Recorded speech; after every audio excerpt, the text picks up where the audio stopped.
Uh-oh. So I've always been intrigued by stamped concrete, so that got me thinking, could I actually replicate an entire board with the tops and the sides looking just like wood but made out of concrete? Well, in this video, I'm going to teach you how I did it. So we're going to start off by making our concrete top. So since I want this tabletop to actually look like real wood, I'm going to use real wood as my concrete framing. And since I want my tabletop to be right around 14 inches wide and 3 foot long, I'm going to make sure to pick out a super straight pine 2x8 and cut it down to 3 foot length. And this is what's actually going to be the bottom of my concrete form. All of this makes sense here in a minute. So whenever you're picking out the board that you want to use in your design, and you can actually use any species that you want, I'm going to be removing a lot of the softwoods in this, leaving the hardwoods. And with pine, that's pretty easy to do. But what I'm looking for is some character in this. I like the grain pattern, some small knots that will hopefully replicate itself into the concrete.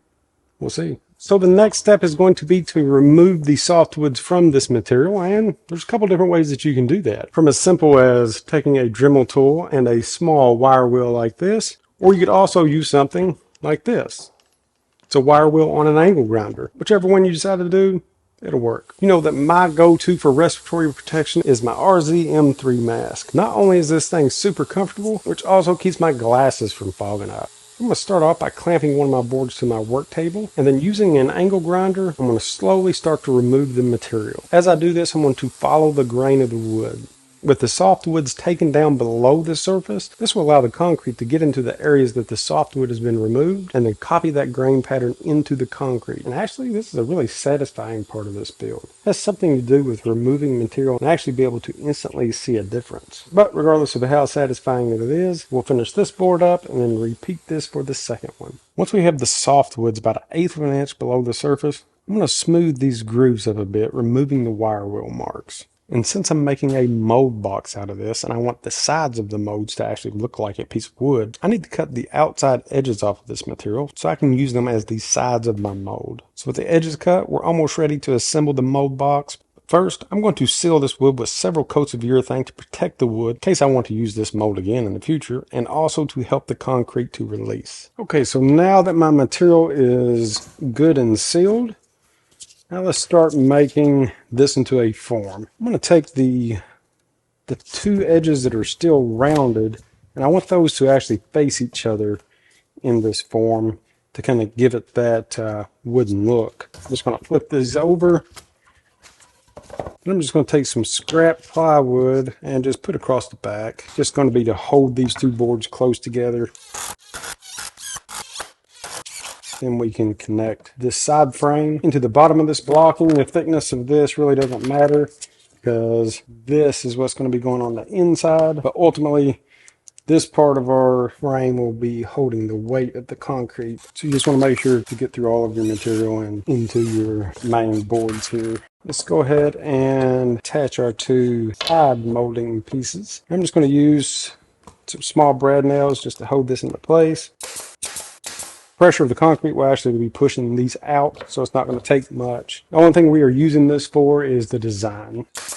Okay, with those in place, now let's go ahead and put our ends on. Again, if you wanted to, you could grind down some cut off ends and actually put those inside the box like we're doing for the sides. But for this little table, I'm just going to use some scrap wood. It's probably the craziest form I've ever made. Usually it's, melamine or something.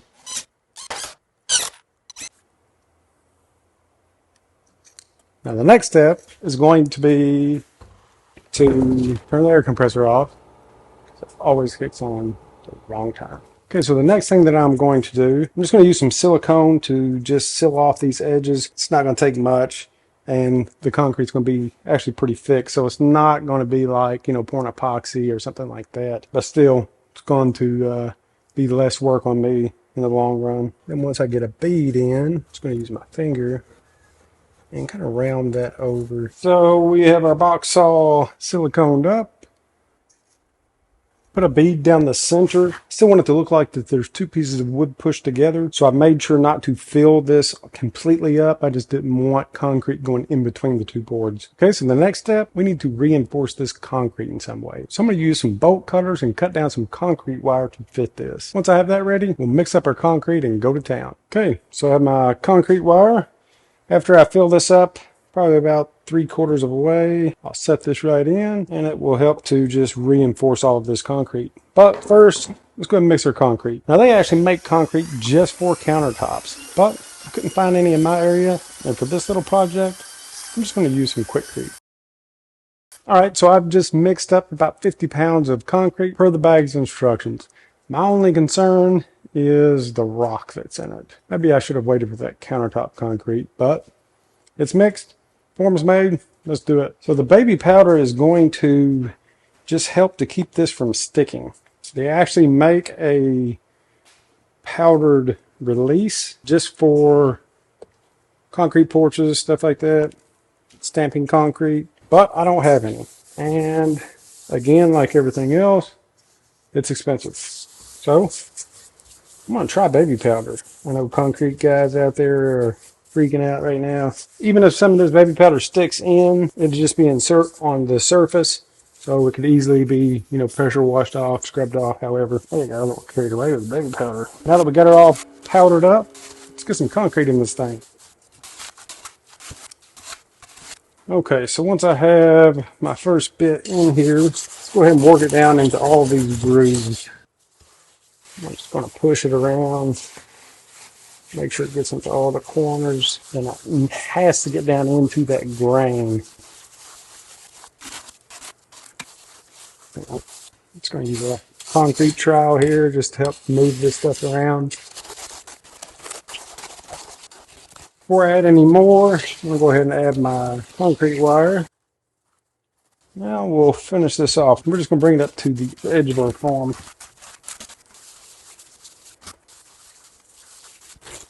And if this works, one bag will be the perfect amount.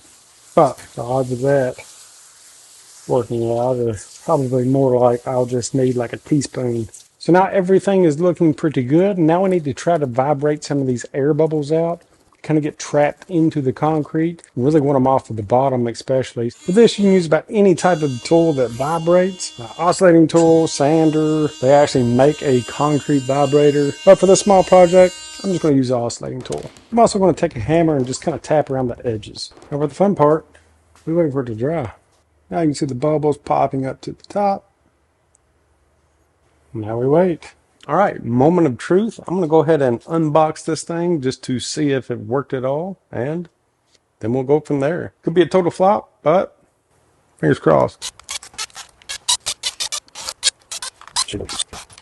Well, one thing left to do is actually see what the top looks like. Uh-oh.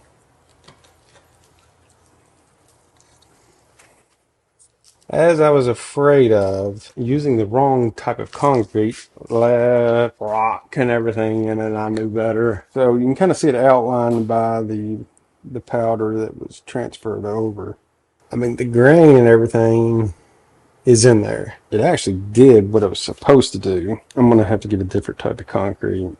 So I just wasted my time and effort on this one. See these rocks? Of course, I should have known they were going to sink to the bottom. Anyway, to be continued. I got to see if I can salvage my forms here. All right, so we're going to try this again. I've got my forms cleaned up and they actually were sealed so they didn't bow, warp, or any of that fun stuff. And this is just a giant paperweight with a few grooves and grainy looking stuff in it.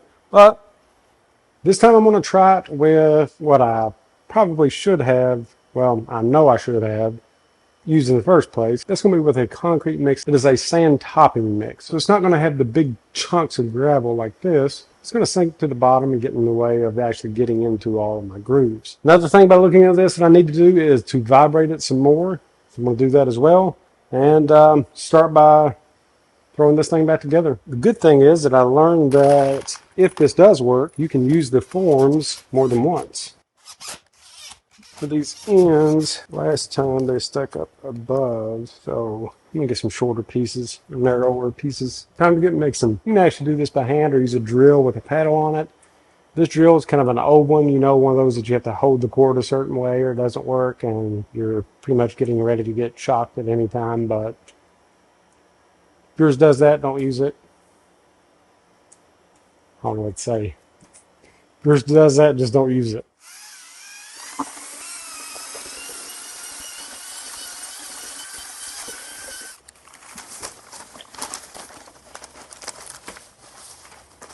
And always wear a mask. Stuff's dusty. Yes. Just add the water, whatever the bag says.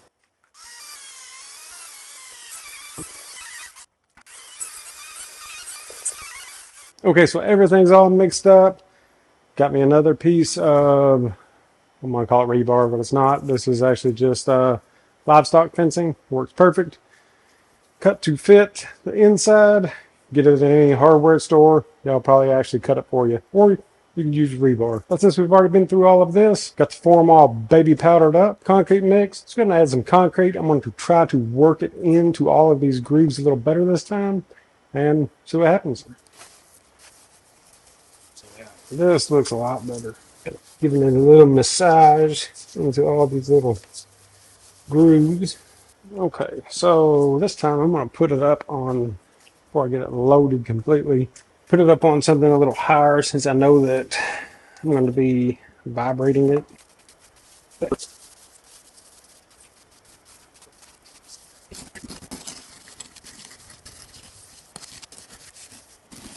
All right, so rebar's in. Yes, I forgot to put the rebar in. So I had to scoop a bunch of it back out, put the rebar in, but it's all vibrated and ready for round two. This time, for luck, this, give it a little something here. This is going to be the underneath anyway. So, no smiley face. Sorry, Wilson. You may have a new mascot here. All right, we'll see. Fingers crossed. The form has set. Not really cured because it's going to take several days, but set enough to actually take the sides off and see if round two actually worked. Because, as you know, round one was bad. But it's looking good, at least from the top, which is actually the bottom. But let's go ahead and take this form apart and see what we have. Whoa, whoa, whoa. Like a bored karate chop in the face. All right, here we go. One of the many moments of truth. Just going to take it easy in case it's in the grain of the wood. I don't want to break it off. Sides look pretty decent. Looking good so far. This side looks good. Now for the top. That's the important part. Right. Well, that's more like it. It's going to have to cure out. Then we can do a little bit of sanding on this. All right. I'll show you what we've got. Looks good. Nice wood grain. Once this cures out a little bit, we'll get that white off. It's just the baby powder. Even the knots look good. Transferred well. I mean, it looks like a board. It's awesome. Obviously, the little smiley face in the concrete is what did it. So whenever you're making these at home, make sure to always put that little smiley face on there or it'll end up looking like this one.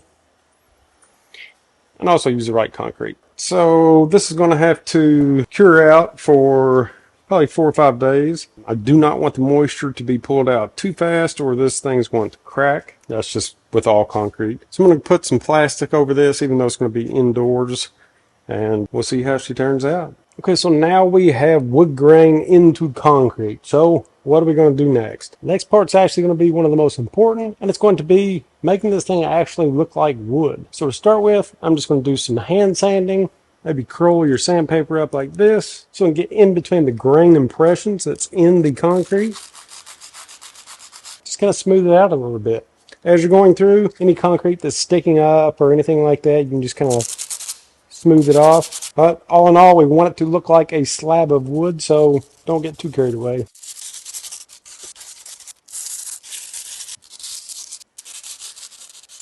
So now that we did a little sanding and got it as smooth as we would like it, I'm just going to get up any of this extra concrete dust.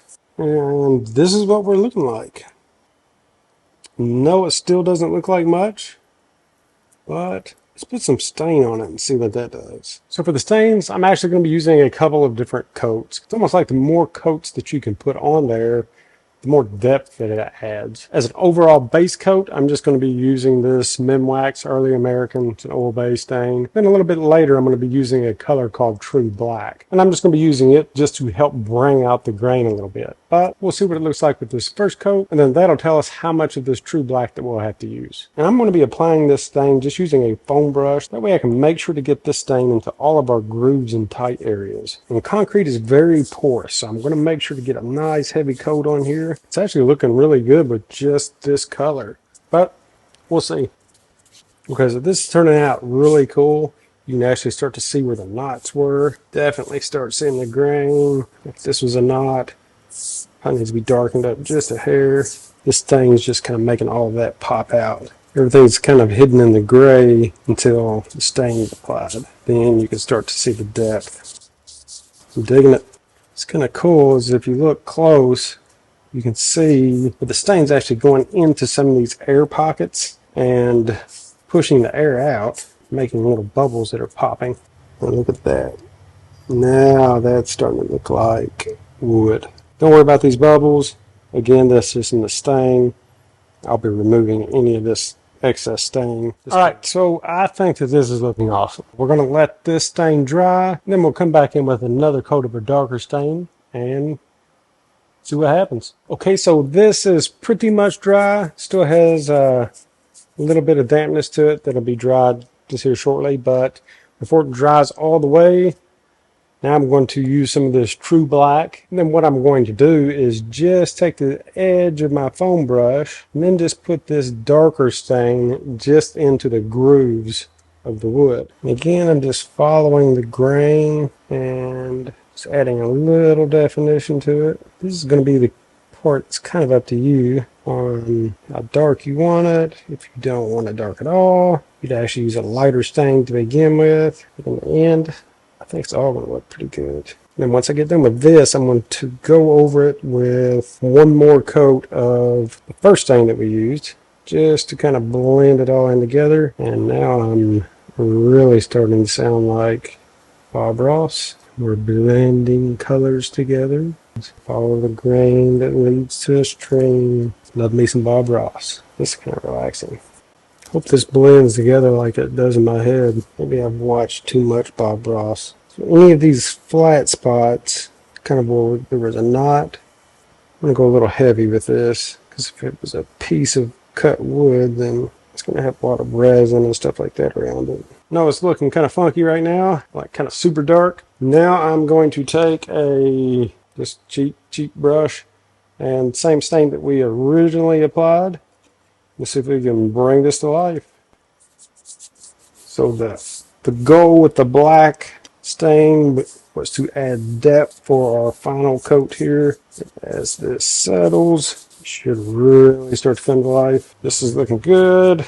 We've got our brushed area on, then I'm just going to take a rag and wipe this off. Now this is oil base. Always remember, never just toss your rags in the trash. I actually throw mine in the middle of the shop floor until the next day open, because they will catch on fire. I actually had a rag to burn through a tabletop overnight, and that was my lesson. So rag's always open. You can lean it over something open like this so air can get around it, or throw it on your shop floor if it's concrete. Now this is what we're looking like. It's starting to look like wood. Concrete's cheaper than wood. I may be building concrete from now on. I'm going to let this dry completely, then I'm going to put a finish on it. All right, so our stain is dry. I'm super pumped about getting this urethane put on there. If it's anything like wood, we'll really see the true colors when this stuff goes on. So let's get to the grand reveal. And actually for this, again, I know that they have concrete sealers,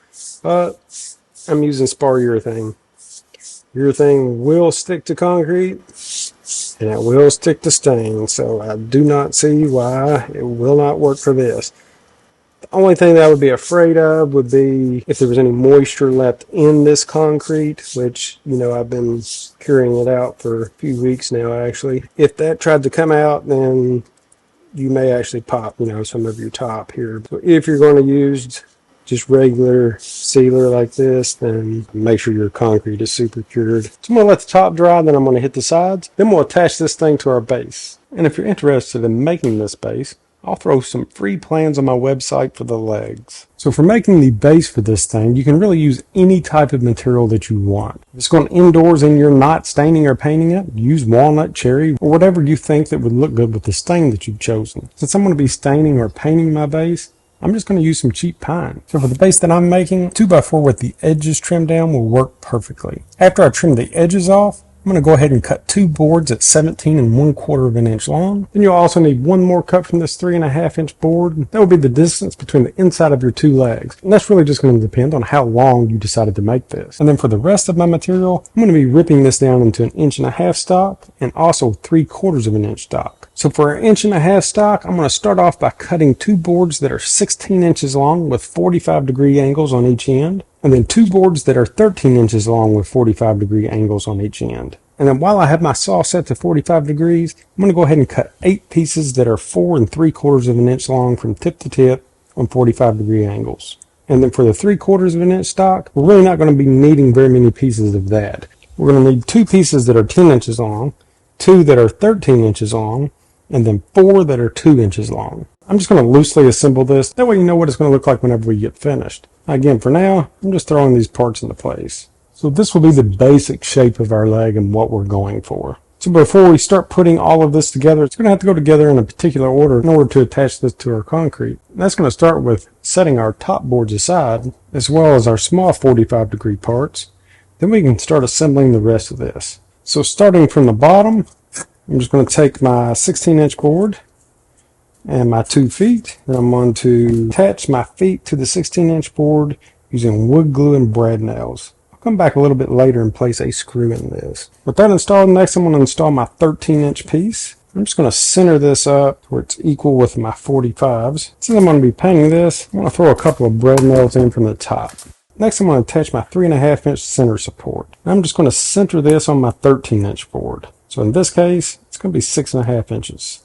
And then to install this, I'm going to pre-drill, countersink, and use 3-inch screws. And just to lock everything together, I went ahead and added an 1.25 inch screw into each one of the feet. So our very top board, this will actually be pre-drilled and connected to our concrete top. And then this center board here, it's going to be our tie board that's connecting us to our cat board that'll be attached to the concrete, as well as locking everything down onto our base. So for our tie board here, I'm just going to center this up and then mark both sides. That way we'll know where we're going to be attaching this to our main board. And then on the right and left sides of our marking, let's go ahead and pre-drill and counterbore a hole on each side. And with my pre-drilled holes facing downward, I'm going to apply some wood glue and center this back up. Once that's centered, I'm just going to throw a couple of brad nails in just to hold it into place.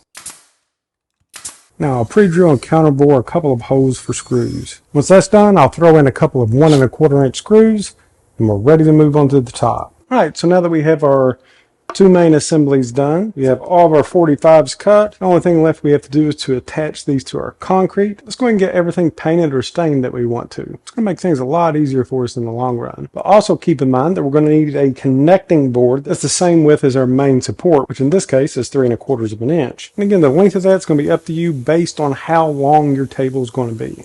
Alright, so I have all of my wooden parts stained, and personally I've decided to use a deck stain just because I'm going to put this outside. Now to attach our 13-inch top bar to our concrete, I'm going to be using some Tapcon screws. So these are actually concrete screws. I'm going to be counterboring these into my wood. So I have about 3/4 of an inch of my screw actually in the material. I don't want to go more than half the thickness of my concrete because I do not want to crack this top. And that's all that I've done to determine how much of a counterbore that I'm going to need, was to set my board on the edge and then move my screw down until it was 3/4 of an inch into my concrete. And just made a mark there. And you see my little blue tape? That will be my depth from the top of this before I do my counterbore. Let me show you what I'm talking about. I'm just going to clamp these into place and then pre-drill my holes for my screws. I've decided to leave 2.5 inches of overhang on each side. And before I install my Tapcons, I'm going to create a counter bore, and then I'll use a drill to install the concrete screws, that way I do not over tighten. Then I'll just repeat this step for the other side, and we're ready to attach our legs. So with my legs stained, I'm going to go ahead and install this crossbar that I was talking about. So since my tabletop is 36 inches long, I left 2.5 inches of spacing on each side of the edge of my 1.5 inch material. My center bar is going to need to be 28 inches long. I'll just be measuring up 6 inches from the bottom and installing this in the center of my legs using pocket hole screws. So now that we have our table base completely assembled, let's attach it to our top boards that's attached to our concrete.